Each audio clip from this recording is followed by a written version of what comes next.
Beneath the twin suns of Kalis, the desert stretched endlessly, a sea of rust-colored dunes that shimmered like molten glass. In the heart of this wasteland stood the ruins of an ancient human outpost, long abandoned after the Great Silence, a time when all contact between Earth and its colonies vanished without warning. Now only wind and dust remembered the voices that once echoed through its cracked corridors. But today something stirred. A figure moved through the ruins, boots crunching on broken tiles. Her name was Mia. She was lean, sunburnt, and carried a patched-up plasma rifle slung across her back. Her dark hair was tied in a messy knot, and her eyes, sharp and green, scanned every shadow. She wasn't supposed to be here. No human had set foot on Kalis in over 70 cycles. Yet here she was, alone, hunting a ghost. 3 weeks ago, a faint signal had pulsed from this dead world. Not a distress call, not a beacon, just a repeating tone, soft and rhythmic like a heartbeat. Mia had intercepted it while scavenging derelict freighters near the outer rim. Something about it felt familiar. It matched no known code, but it carried the same cadence as the lullaby her mother used to hum before the evacuation of Mars Colony. That was enough. She rerouted her ship, ignored the warnings from the Alliance patrol, and dropped into Kalis's thin, toxic atmosphere with nothing but a rebreather, a canteen, and a gut feeling. Now, standing in what used to be the command center, she found the source. Embedded in the floor, half buried under sand and rust, was a small device, smooth, black, and humming faintly. It had no buttons, no screen, just a single groove shaped like a human palm. Mia hesitated. Then she pressed her hand against it. Light erupted, not blinding, but warm, golden like sunrise over Earth's Pacific. The walls around her flickered, and suddenly she wasn't in ruins anymore. She stood in a clean white room filled with soft light. A woman sat at a desk, her back turned, typing on a floating console. She wore a simple blue jumpsuit with the faded logo of the United Earth Science Corps. Her hair was silver, her posture weary but steady. "You came," the woman said without turning. Mia froze. "Who are you, Dr. Elena Ross?" the woman replied, finally swiveling her chair. Her face was lined with age, but her eyes were bright, alive. "And you? You must be Clara's daughter." Mia's breath caught. Clara Mills, her mother, had never spoken of Kalis. She'd only said she'd worked on a quiet project before the silence. Then she'd died when Mia was 10, leaving behind a box of tools and a single data chip that never played. "How do you know my mother?" Mia asked, voice tight. Elena smiled sadly. "We built something here. Something beautiful. And something dangerous. The Alliance called it Project Echo. We called it Hope." She rose and walked to a window that wasn't really there. The illusion held firm. Outside, the desert bloomed with green fields, domes of glass, and children running between them. We were trying to create a bridge, not just between planets, but between species. We'd made contact with the Zyra, not through weapons or trade, but through shared memory, empathy encoded in light. Mia frowned. "I've heard stories, myths. They say the Zyra vanished after the silence." "They didn't vanish," Elena said softly. "They were silenced. The Alliance feared what they couldn't control. When they learned we'd bonded human minds with Zyran consciousness, they cut the link, erased the records, bombed the relay stations, and left us here to die." Mia's stomach twisted. "My mother? Was she part of this?" "She was the heart of it," Elena said. "She didn't just build machines. She listened. She understood. And she loved one of them." The words hung in the air. Mia remembered the way her mother would sometimes stare at the stars, not with longing, but with quiet sorrow. She'd hum that lullaby, a melody that didn't sound human at all. "Why send the signal now?" Mia asked. "Because the Zyra are returning," Elena said. "Their ships have been spotted near the outer rim. Not warships, seed vessels. They're looking for us, for her, for you, me." Mia laughed bitterly. "I'm just a scavenger." "You're Clara's daughter," Elena said firmly. "And you carry her resonance. The device you touched, it's a key. It awakened because it recognized your biosignature. Your blood sings the same frequency as hers." Before Mia could respond, the illusion flickered. The white room dissolved back into dust and ruin, but the black device now glowed steadily in her palm, warm as living skin. A soft chime echoed from it, and then a voice, not Elena's, not human, spoke in her mind. It was melodic, layered, like wind through crystal chimes. "We remember her. We remember you." Mia staggered back, heart pounding. "What was that?" "The Zyra. Elena whispered, her image fading like smoke. "They've been waiting, and now, they've found you." The projection vanished completely, leaving Mia alone in the ruins, the device pulsing gently in her hand. Outside, the twin suns dipped below the horizon, casting long shadows. But in the east, a new light appeared, not a star, not a moon, a ship. Vast, organic, shaped like a blooming flower made of obsidian and light. It moved silently, gracefully descending toward the desert. Maya didn't run. She stood her ground, the rifle forgotten at her side. She thought of her mother's hands, rough from work but gentle when they tucked her in at night. She thought of the lullaby. And for the first time, she understood. It wasn't just a song. It was a call, a promise. The ship landed a kilometer away, sending up a slow wave of red dust. No weapons fired. No alarm sounded. Just stillness. Then a ramp extended from its side and a single figure emerged. Tall, slender, with skin that shimmered like twilight, and 4 arms folded in a gesture of peace. Her eyes, deep violet filled with galaxies, locked onto Mia's. Mia took a breath. She tucked the device into her vest over her heart. Then she began to walk toward the ship, toward the alien woman, toward the truth her mother had hidden to protect her. The wind carried the first notes of the lullaby again, not from her lips, but from the desert itself, as if the planet remembered. And as Maya stepped onto the ramp, the alien reached out, not with fear but with recognition. "You are hers," the voice whispered in her mind. "And now, you are ours." Mia didn't know what came next. Exile, war, reunion. But for the first time in her life, she didn't feel alone. She was part of something older than borders, deeper than blood. And as the ship's doors closed behind her, carrying her into the unknown, she finally understood why her mother had always looked up at the stars. Not to escape, but to return. The ship hummed like a living thing, its walls pulsing with soft blue veins of light that responded to movement and mood. Mia stood in the central chamber, barefoot now, her boots left at the entrance as a sign of respect. The alien woman, Lyra, had not spoken aloud since they boarded, yet words flowed between them like water through stone, quiet but constant. It was not speech as Mia knew it, but something deeper, a sharing of feeling, memory, and intent that bypassed language entirely. Lyra led her through corridors that curved like tree roots, past chambers where other Xerans moved with graceful purpose. They did not stare, but their large eyes followed Mia with curiosity, not hostility. Some bowed slightly as she passed. Others touched their chests in a gesture she did not understand but felt honored by. They stopped before a circular door made of woven crystal.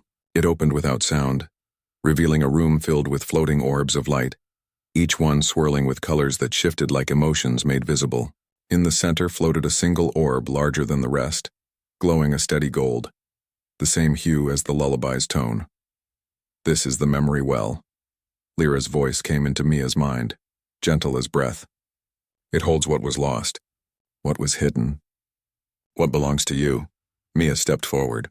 The air grew warm. The golden orb drifted toward her and hovered just before her face. Without thinking, she reached out.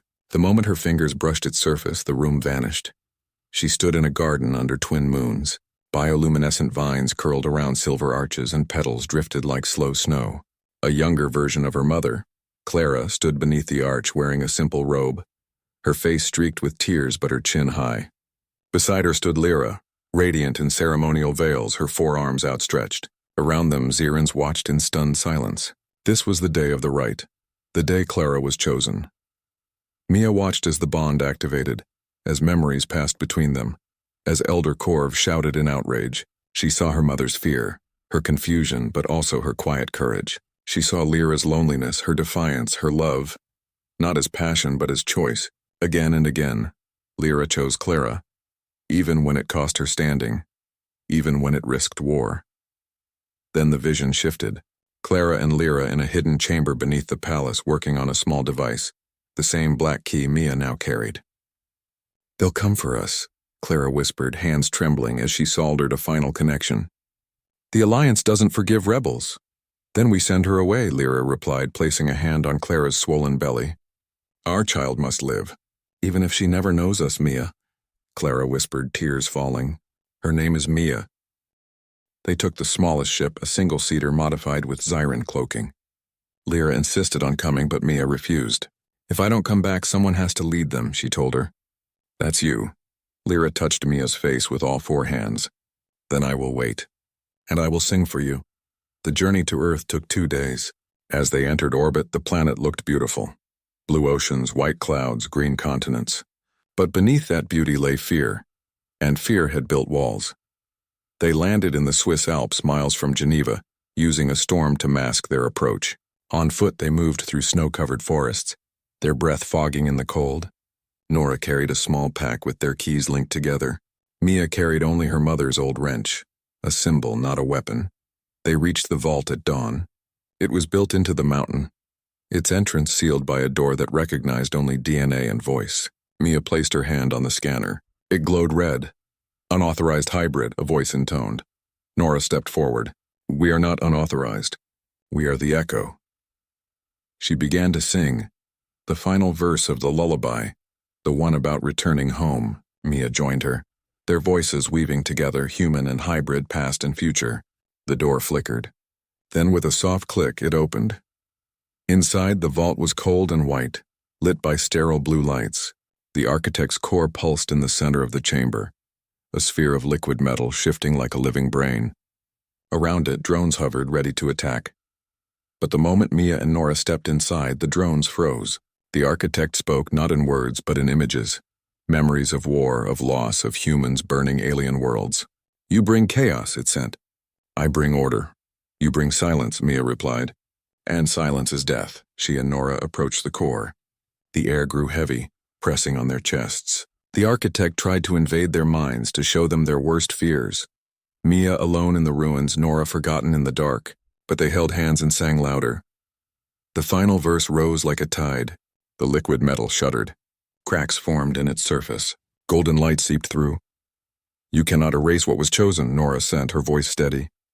The architect resisted. It unleashed a wave of dissonance, a scream of pure logic meant to shatter emotion. Mia fell to her knees, blood trickling from her nose. Nora screamed but did not stop singing. Then, from outside the vault, another voice joined them. Faint at first, then stronger. Captain Ellis, broadcasting from orbit. Then Lyra, from the fleet. Then hundreds, thousands of voices across the galaxy, all singing the same verse. The bond was not just in them. It was everywhere. The architect's core shattered, not with an explosion but with a sigh. The liquid metal stilled, then flowed into the shape of a single flower. Human and Zyran intertwined. The drones powered down. The vault lights turned warm. Silence fell, but it was not the old silence. It was the quiet after a storm, full of breath and possibility. Maya and Nora stood exhausted but unbroken. The failsafe had worked. The architect was not destroyed, it was transformed. It now understood that purity was not sameness but harmony. They returned to the ship as the sun rose over the Alps. Below them, people emerged from cities looking up at the sky. Some wept, some cheered, others simply listened. Back in orbit, the fleet waited. Lyra was the first to greet them, pulling them into an embrace that said everything words could not. In the weeks that followed, the architect, now called the gardener, began to heal what it once sought to control. It opened sealed archives, restored lost data, and helped locate more hidden hybrids. Earth's council, shamed and awed, agreed to join the new alliance. Maya did not become a ruler. She remained a teacher. Nora became a singer, traveling to colonies to share the lullaby in new tongues. Lyra worked with elders to rewrite Zyran law, making space for those who loved across species. Captain Ellis commanded the Peace Fleet, ensuring no world was left behind. One evening, as Mia sat in the memory garden with a new student, a boy from Jupiter's moons who had never seen Earth, she asked him what he hoped for. To belong, he said softly. Mia smiled. You already do. She looked out at the stars, no longer distant points of light but homes. Each one held someone listening, someone waiting, someone singing. The bond was not a secret, not a weapon, not even a miracle. It was simply what happened when hearts chose to understand each other. And as the lullaby played through the ship, soft and sure, Mia knew her mother was not gone. She was in every note, in every choice, in every child who dared to reach across the dark and say, I see you. The galaxy was no longer silent. It was alive with song. And Mia, the girl from the ruins, had helped write its next verse.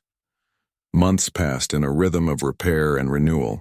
The fleet had grown into a moving city of ships, human and Xeran vessels woven together like roots in rich soil. Gardens bloomed in cargo bays, schools hummed in old engine rooms, and the lullaby played softly through every corridor.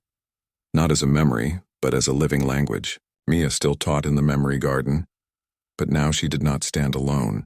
Nora led morning resonance exercises. Lyra guided diplomatic talks with distant colonies, and Captain Ellis patrolled the edges of known space, ensuring no voice was left unheard. But peace, even when earned, is never the end. It is only the ground from which new questions grow. One evening, as Mia walked the outer observation ring, she noticed something strange. The stars in the southern quadrant flickered, not with ships or signals, but with absence. A patch of sky where light should be, but wasn't. She called Lyra. "It's not a sensor glitch," Lyra sent after scanning the void. "Something is there, something that bends light and silence around itself." Nora joined them, her key pulsing faintly. "It feels old, older than the silence." They consulted the gardener, the transformed architect, now housed in a chamber of living crystal aboard the horizon. Its liquid metal form swirled slowly as it processed their query. Images formed in the air, ancient star charts, forgotten colonies, and a symbol none of them recognized. A circle with 7 points, each one dimming in sequence. "The void is not empty," the gardener sent. "It is waiting, and it knows the bond." Fear stirred in the fleet. Whispers returned. Some said it was a trap left by the old alliance. Others claimed it was a natural phenomenon. But Mia felt it in her bones. The same pull she'd felt on Kalis, the same quiet call that had led her to her mother's truth. "We have to go," she told Lyra and Nora. Not as soldiers, as listeners. They prepared the scout ship again, this time reinforced with Xyran shielding and human stealth tech. They took only what they needed: water, rations, their keys, and a single recording of Clara's voice saved from the memory well. The journey into the void took 10 days. With each light year, stars faded behind them until only blackness remained. No comms, no signals, not even cosmic background noise. It was as if the universe itself held its breath. On the 11th day, they saw it. A structure floated in the center of the void, vast, smooth, and shaped like a closed hand. Its surface absorbed light, yet it radiated a low hum that matched the lullaby's bass tone. As they drew closer, the ship's systems flickered, not from damage but from recognition. "It's not a weapon," Nora whispered. "It's a cradle." They docked without resistance. Inside, the air was warm, scented with something like rain and stone. Corridors spiraled inward, lined with murals, not painted but grown into the walls. They showed beings of many forms, human, Xyran, and others unknown, joining hands, sharing thoughts, building worlds together. At the center of each mural was the 7-pointed symbol. "This is where the bond began," Lyra sent, awe in her voice. They reached the heart chamber. There, floating in a column of soft light, was a being, not solid, not spirit, but something in between. Its form shifted, sometimes human, sometimes Xyran, sometimes neither. It had no eyes, yet it saw them. No mouth, yet it spoke. "You have returned." Mia stepped forward. "Who are you?" "We are the first echo, the ones who sang before stars had names. We planted the seed of connection in your ancestors, hoping it would grow, but fear cut the roots. Now you have healed them." Nora looked up. "Why hide us? We did not hide. We waited. The bond must be chosen, not given. You had to find it yourselves. Only then would it be strong." Lyra bowed her forearms. "What do you ask of us now?" The being pulsed gently. "I'd ask offer. Beyond this void lie other galaxies, other minds. Some are ready to listen. Others are not. The song must travel, but it cannot go alone." Mia understood.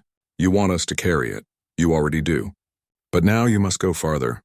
Not to conquer, not to convert. Only to sing and to listen." As the being spoke, the 7-pointed symbol glowed in the air. Each point lit up with a star map. 7 new worlds scattered across the intergalactic dark. Some were barren, some teemed with life, all were silent. "We can't reach them with our current ships," Nora said. "Then build new ones," the being replied.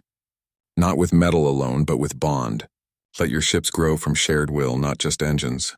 Let them carry not just bodies, but hearts." They stayed for 3 days learning. The being showed them how to weave resonance into structure, how to shape light with intention, how to make a ship that breathed like a living thing. Mia remembered her mother's hands on a welder. Not just fixing, but creating.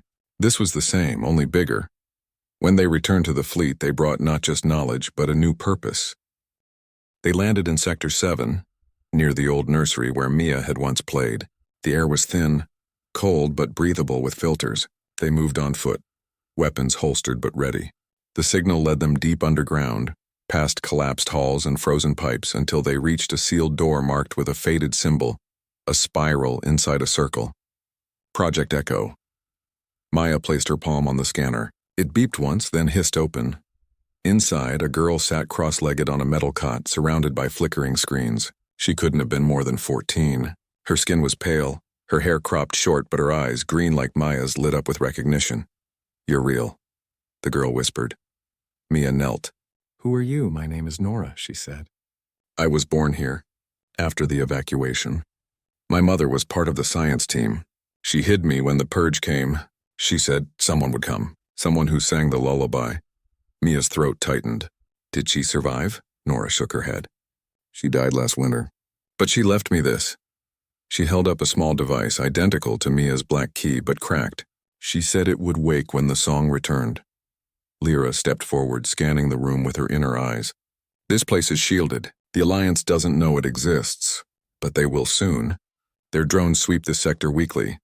We can't leave her," Mia said firmly. "We won't," Lyra replied, "but we must move fast." They gathered what supplies Nora had, water purifiers, protein bars, data chips, and sealed the chamber behind them. As they climbed back to the surface, a low hum filled the air. Not wind.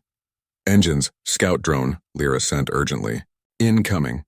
They ducked behind a collapsed wall just as a sleek black orb zipped overhead, its red eye scanning the ruins. It hovered for a long moment, then darted away toward the north ridge. "It didn't see us," Nora whispered. "Not yet," Mia said. "But it'll report movement." "We have minutes." They sprinted to the scout ship, engines already warming. Lyra took the pilot's seat, her fingers dancing over the controls. The ship lifted silently, cloaking as it rose, but as they cleared the atmosphere, 3 Alliance interceptors dropped out of warp, blocking their path. "They were waiting," Lyra sent, her voice tight. Maya looked at Nora, who clutched her device like a lifeline. "Can you send a pulse from here?" she asked the girl. Nora nodded. "If I link my key to yours, but it'll be weak." "Do it," Mia said. While Lyra maneuvered through the interceptor's firing arcs, Mia and Nora connected their devices. The moment they touched, a soft golden light filled the cabin. Nora closed her eyes and began to hum. The third verse of the lullaby, the one about roots and stars. The pulse shot out, not strong enough to wake the whole network, but enough to ping the nearest friendly ship. Captain Ellis responded instantly. The ISV Horizon dropped out of warp behind the Alliance fleet. Flanked by 2 Zyran Bloom ships, chaos erupted, lasers flashed, shields flared, but the scout ship slipped through the battle like a ghost, diving toward the safety of the larger fleet. Once aboard the Horizon, they were safe for now. Captain Ellis greeted them with a tired smile. "You keep making my job interesting, Mia." "Someone has to," Mia replied, then introduced Nora. Over the next days, Nora adjusted slowly. She was quiet, observant, but her eyes sparkled when she saw the memory well. She spent hours there learning about Clara, about Lyra, about the bond. She even taught Mia a new verse of the lullaby, one her mother had made up about fireflies and forgotten names. But Mia knew they couldn't stay hidden forever. The Alliance was regrouping. Rumors spoke of a new weapon, a resonance dampener designed to sever hybrid connections permanently. If deployed, it would silence the network forever. "We have to find the source," Mia told Lyra and Captain Ellis during a strategy meeting, "before it's too late." Intelligence pointed to Titan Station, a massive research hub orbiting Saturn. It had been abandoned after the silence, but recent energy spikes suggested it was active again, and heavily guarded. The plan was simple: infiltrate, locate the dampener core, and destroy it. Only hybrids could bypass its security. Human minds would be scrambled, Zyran ones repelled. But together, Mia and Nora might slip through. They trained for days. Lyra taught them how to shield their thoughts. Captain Ellis drilled them on stealth protocols. Nora, despite her age, proved sharp, quick, and brave. The night before the mission, Mia found Nora on the observation deck staring at Earth. Are you scared? Mia asked. Nora nodded. But my mom said fear means you care, and caring is worth the risk. Mia put an arm around her. She was right. They launched at midnight. The approach to Titan Station was tense. Ice storms raged across its surface, masking their approach. They docked in a maintenance bay, slipped through service tunnels, and reached the core chamber undetected. Inside, the dampener loomed, a sphere of black metal, pulsing with sickly green light. It hummed a distorted version of the lullaby, twisted and cold. It's feeding on stolen resonance, Nora whispered, horrified. Mia activated her key. Then we give it back. They placed their hands on the sphere. Instead of destroying it, they did something unexpected. They sang. Not to break it, but to heal it. They poured the true lullaby into its core, flooding it with memory, love, and truth. The green light flickered, then turned gold. The dampener shuddered, then powered down. Not destroyed, but transformed. It now broadcast the bond's frequency, not its opposite. Alarms blared. Guards stormed the chamber. But before they could fire, the station's lights changed. Every screen flashed the golden spiral.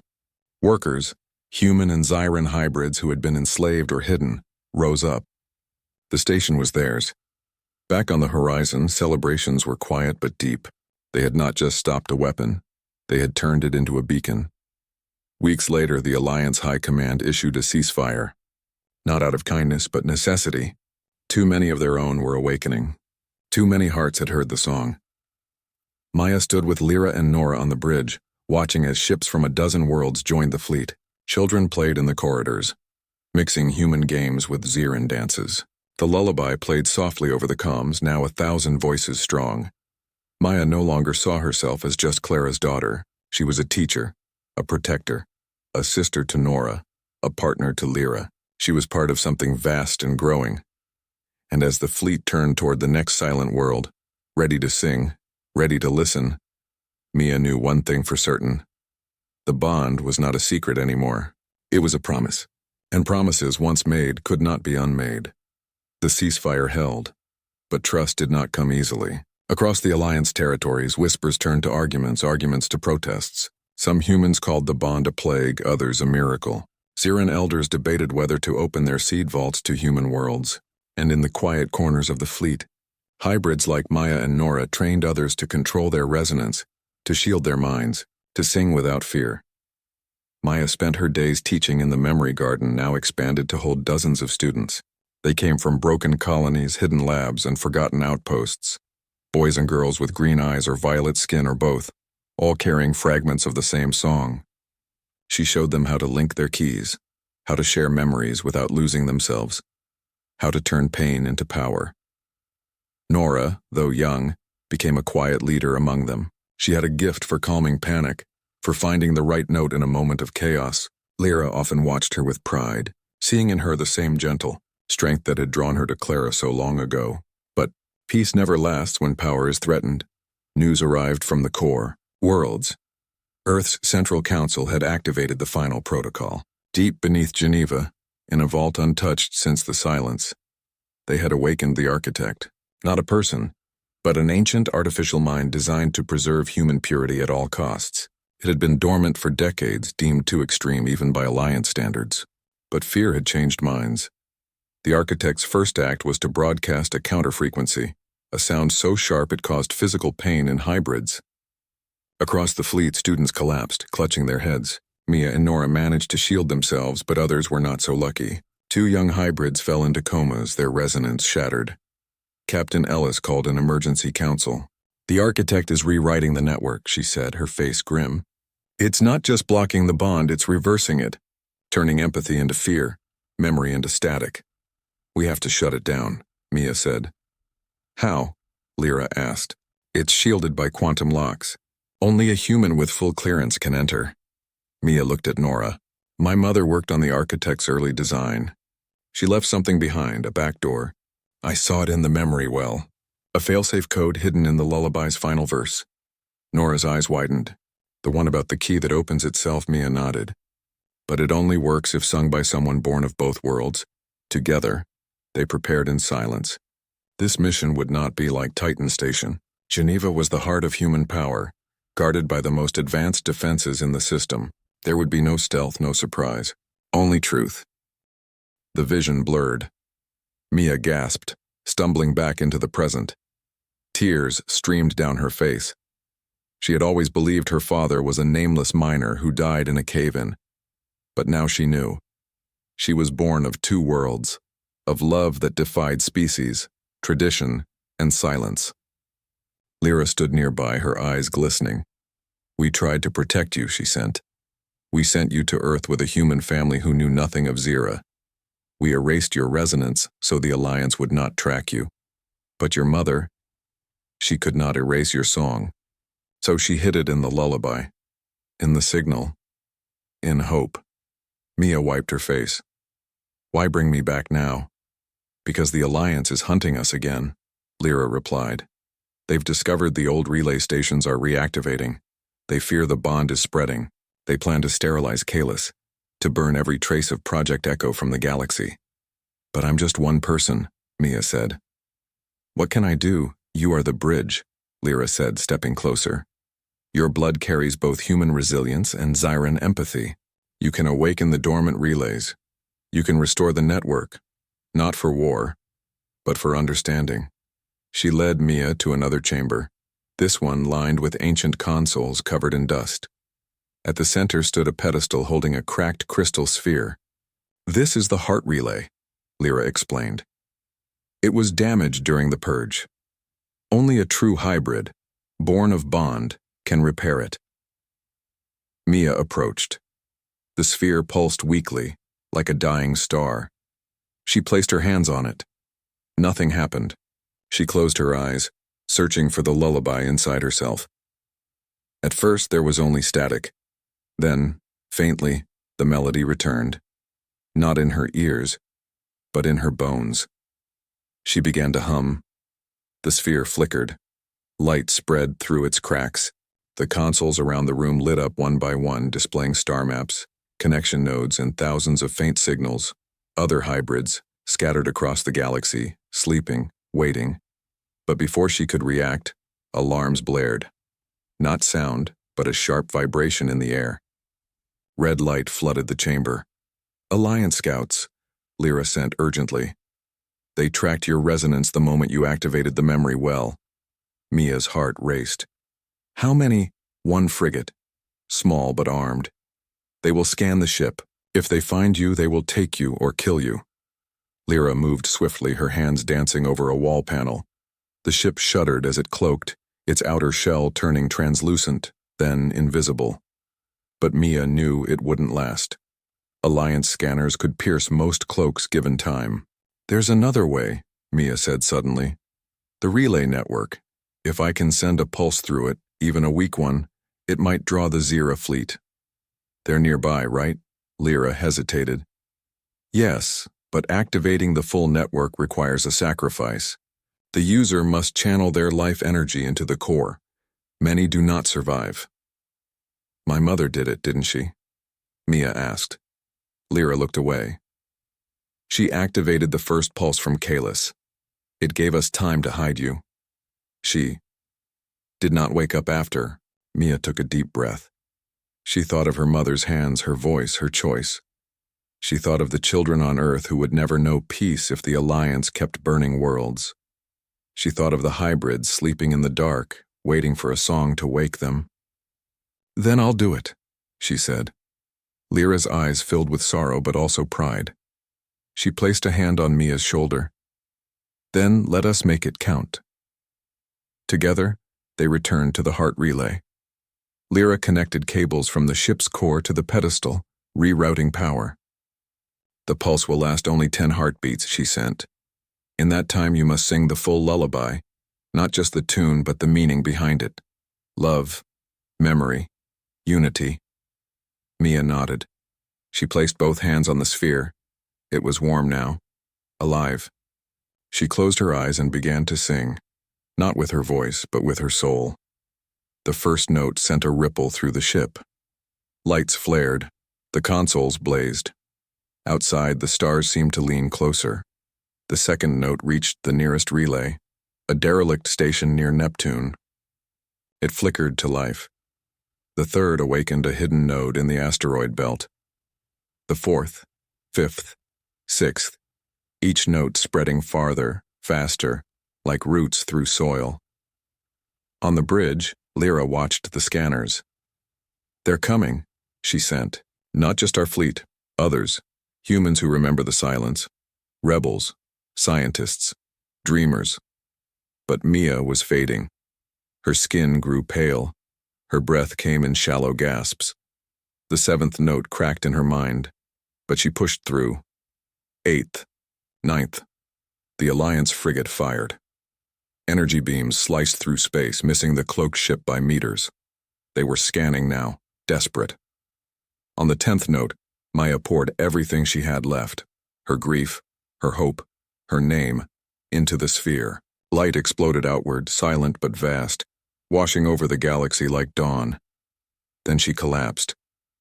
Lyra caught her before she hit the floor. Mia's pulse was faint, her body cold. But the ship's systems glowed steadily. The relay network was alive, and on the view screen stars began to move, not randomly but in formation. Hundreds of Zira-seed vessels emerged from warp, their flower-like hulls blooming with light. Behind them came human ships, old freighters, patched-up cruisers, even a few Alliance defectors flying under a new banner, a golden spiral symbol of the bond. The Alliance frigate hesitated. Then, to everyone's surprise, it powered down its weapons and hailed the Zira ship. A human face appeared on screen. Older, weary, but kind. "This is Captain Dana Ellis of the ISV Horizon," she said. "We received the pulse. We remember Project Echo.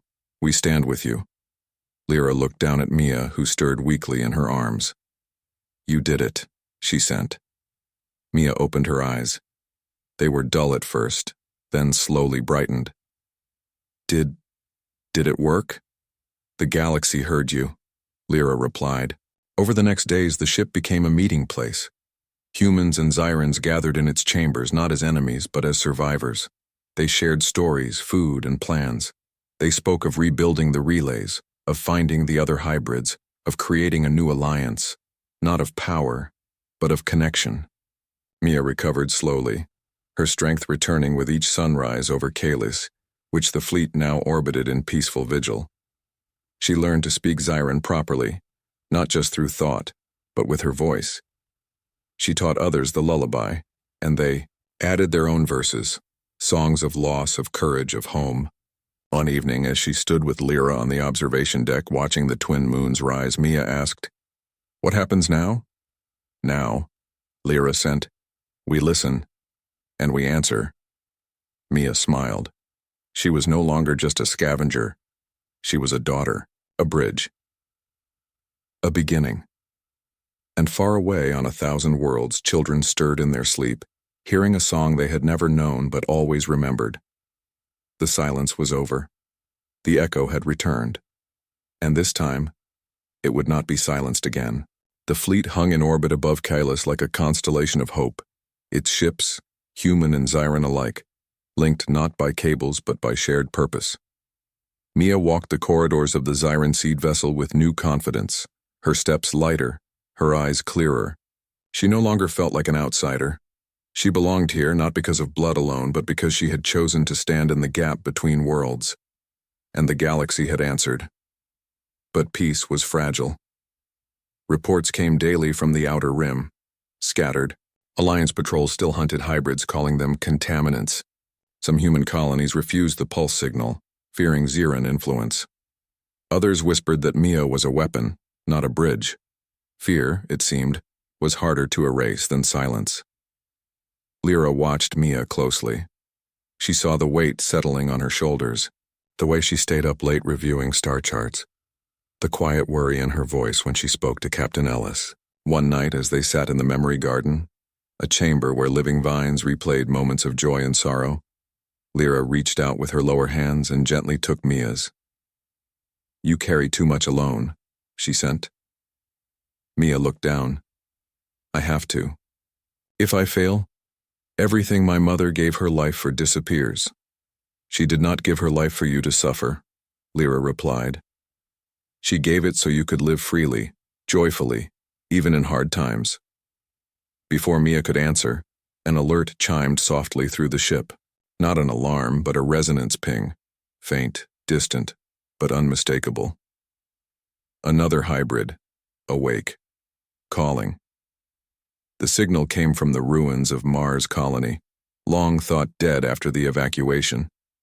Mia's breath caught. That was where she'd spent her first years, where her mother had hidden her before sending her to Earth. If someone was there, it meant the Alliance hadn't scrubbed the planet clean. It meant hope still grew in the dust. Without hesitation, Mia turned to Lyra. "We have to go." Lyra nodded, but not alone. The Alliance watches Mars closely. We go quietly, and we go fast. They prepared a small scout vessel, sleek, silent, shaped like a falling leaf. Only two would go, Mia and Lyra. Captain Ellis argued at first, fearing a trap, but relented when Mia showed her the resonance pattern. "It matches the lullaby's third verse," Mia said. "Only someone who knew my mother would know that part." They launched at dawn, slipping through the fleet's shadow and diving into warp before any patrol could notice. The journey took 6 hours. As they neared Mars, the red planet loomed large and broken, its cities skeletal under rust storms. But beneath the surface, in the old geothermal tunnels, life flickered,